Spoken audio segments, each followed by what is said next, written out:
Y como ustedes bien saben, el próximo 27 de este mes se llevará adelante este referéndum contra los 135 artículos de la Ley de Urgente Consideración. Pero si el referéndum fuera el próximo domingo, ¿qué podría usted votar? Es una pregunta que ya le hacemos y le damos la bienvenida al director de Factum, Eduardo Botinelli. Un gusto, Eduardo, de que estés por aquí. ¿Qué tal? Buenas noches, ¿cómo estás? Muy bien. Bien. Sí, vamos a presentar una encuesta que fue realizada entre el 12 y el 22 de febrero.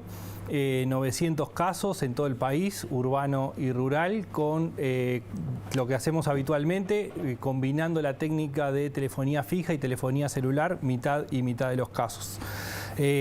Como decía, del 12 al 22 de febrero, es decir, a un mes o un poco más de un mes, que se desarrolle efectivamente las elecciones. Y los resultados que tenemos del primer gráfico lo que muestran es cuál es el posicionamiento que hoy tendrían en forma segura, la intención de voto segura, hacia las distintas opciones que existen. Ahí lo que tenemos es el voto rosado, que es el sí, sería el 32%. Esto de nuevo es personas que dicen que votarían seguro por sí, 32%. Personas que votarían seguro por el no, 41%. Luego tenemos un 2% de personas que manifiestan que van a votar en blanco y que es un voto seguro o que lo van a hacer en blanco. Luego tenemos un conjunto de un 22% de voto dudoso, que es decir, se vuelca hacia una opción u otra, pero no en forma firme, sino que lo hace en forma dudosa, y el conjunto de indecisos puros. Esos son el 22%, es decir, más de 1 de cada 5 o casi 1 de cada 4. Y finalmente tenemos un 3% de voto anulado, personas que manifiestan que van a anular el voto. Acá hay un elemento importante y por eso, a diferencia de lo que pasa habitualmente en las encuestas de intención de voto, el voto anulado y el voto en blanco están separados. ¿Por qué? Porque el voto en blanco es un voto que se computa hacia el no. ¿Bien? Mientras el voto anulado es un voto que no se considera. La regla, rápidamente, es: para que la ley se derogue, tiene que superar el 50%, es decir, 50% más un voto, del total de votos válidos. Es decir, no se toman en cuenta los votos anulados. De ahí la importancia de separar el voto en blanco, por un lado, que se suma al no, del voto anulado que no tiene efecto porque no participa dentro de los votos válidos.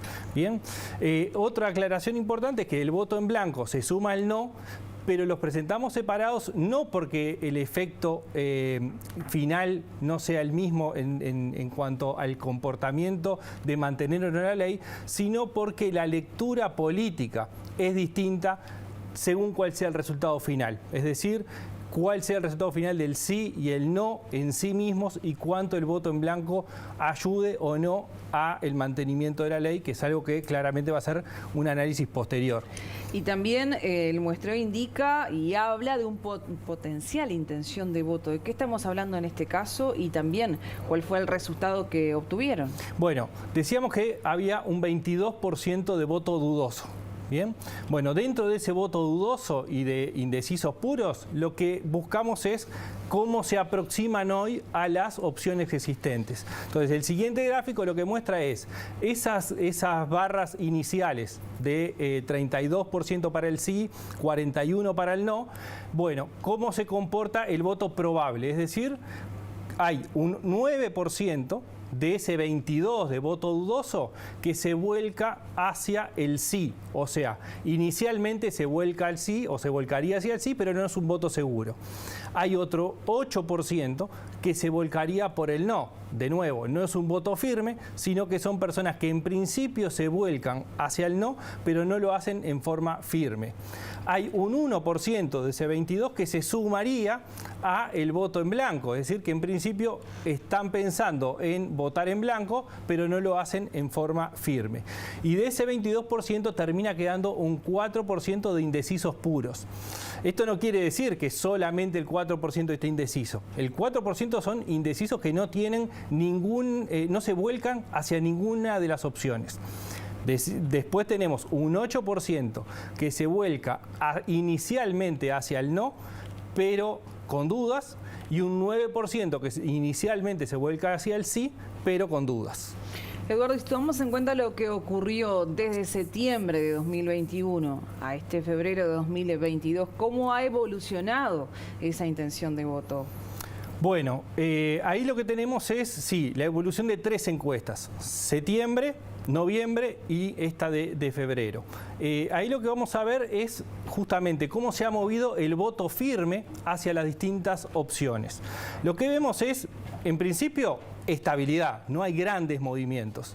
Hay un inicio en septiembre del voto seguro por el no del 38%, que después pasó al 39% y hoy se ubica en el 41%. Mientras el voto seguro por el sí ha oscilado entre el 31% y el 33%. Es decir, estos son movimientos además muestrales esperables, incluso que se mueva 1 punto o 2 las opciones y que no sea cambios de comportamiento. Entonces, en términos generales lo que vemos es estabilidad. Lo que sí hay una diferencia en esta última encuesta con respecto a las anteriores es que empezamos a discriminar el voto en blanco y el voto anulado, que no lo teníamos en las ediciones anteriores por el contexto en el que estábamos, es decir, previo a que se validen efectivamente las firmas, se convoque, es decir, todavía no estaba configurado el escenario, no estaban los colores de las papeletas, es decir, ahora sí. Por lo tanto, ese porcentaje de dudosos que antes estaba en el torno al 30%, que incluía gente que se podía volcar hacia el voto en blanco o hacia anularlo, hoy se ubica en el 22%. Bien, Eduardo, ¿alguna precisión más respecto a la intención de voto como para ir cerrando este análisis? Para cerrar, podemos volver al primer gráfico para mirar algunos elementos o reafirmar algunos elementos. El primero es que el escenario inicialmente se vuelca más proclive hacia el no, pero con un volumen de voto dudoso que es muy importante, ¿no? Entonces, como decía, esto se está desarrollando en un contexto de bajo nivel de conocimiento sobre lo que implica la ley de urgente consideración, sobre los contenidos. Esto se va a ir probablemente, queda un mes de campaña que va a ser trascendental hacia ese voto dudoso y hacia esos indecisos, con una campaña muy intensa en medios de comunicación y en el territorio. Y lo que decía, hay una barrera del 50% más 1 de los votos válidos que tiene que alcanzar el sí, y para eso lo que parece claro es que el voto firme y seguro ya lo tiene y no se ha movido en los últimos meses. Tiene que afirmar a los votos dudosos por el sí, tiene que convencer a los indecisos y tiene que disputar una parte del electorado que hoy está dudosa, volcándose hacia el no, y también los dudosos del voto en blanco. Es decir, hay un terreno de disputa que hace que no podamos hablar de ningún resultado concreto, pero sí de desafíos que se presentan hacia adelante para quienes impulsan la derogación de la ley de urgente consideración, los 135 artículos. Bien, Eduardo, por hoy muchas gracias. ¿Tendremos otra encuesta de estas características más adelante? Sí. Perfecto. Entonces aquí te esperamos. Muchas gracias por estar aquí.